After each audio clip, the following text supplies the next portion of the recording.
அன்புள்ள மகர ராசி அன்பர்களே வணக்கம். செவ்வாய் பயிற்சி பலன்களை நாம் பார்க்க போகிறோம். அக்டோபர் 27 செவ்வாய் பகவான் துலாம் ராசியிலிருந்து விருச்சிக ராசிக்கு செல்கிறார். அவர் டிசம்பர் 5 வரை விருச்சிக ராசியில் சஞ்சாரம் செய்வார். செவ்வாய் தங்களுக்கு 4ஆம் இடத்திற்கும் 11ஆம் இடமாகிய லாபஸ்தானத்திற்கும் உரியவர். செவ்வாய் லாபஸ்தானத்தில் இருப்பதால் உத்தியோகத்தில் நல்ல பெயர் கிடைக்கும். உயர் அதிகாரிகள் தங்களை மனமாற பாராட்டுவர்.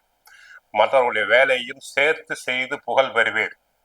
மற்றவர்களால் முடிக்க முடியாத வேலைகளை சாதுரியமாக சிறப்பாக முடித்து நல்ல பெயர் பெறுவீர். புகழ் கிடைக்கும், புண்ணியம் கிடைக்கும். விவசாயம் அபிவிருத்தி அடையும். இதுவரை விவசாயம் சரியில்லையே என்றவர்களுக்கு விவசாயம் சம்பந்தப்பட்ட கிரகம் செவ்வாய் சாதகமாக வந்திருப்பதால் விளைச்சல் அமோகமாக இருக்கும். பயிர்கள் செழிக்கும். தண்ணீர் பஞ்சம் இராது. கால்நடைகள் அபிவிருத்தி அடையும். இதுவரை கால்நடைகளுக்கு நோய் நொடிகள் இருந்தால் கால்நடைகள் நன்றாக ஆரோக்கியமாக இருக்கும். ரியல் எஸ்டேட் துறை லாபம் தரும். வீடு மனை வாங்க விற்க உகந்த காலம். என்றைக்கோ வாங்கி போட்ட இடத்தினை நல்ல விலைக்கு விற்கலாம். வீடு கட்ட ஆசைப்படுபவர்கள் பேங்க் லோன் போட்டு தாராளமாக வீடு வாங்குவதற்கு உகந்த நேரம் இது. பழைய கடன்கள் இருந்தால் தாராளமாக அடைக்கலாம். சகோதர உறவு மேம்படும். இதுவரை சகோதர உறவில் விரிசல்கள் இருந்தால் நல்ல உறவு மேம்படும்.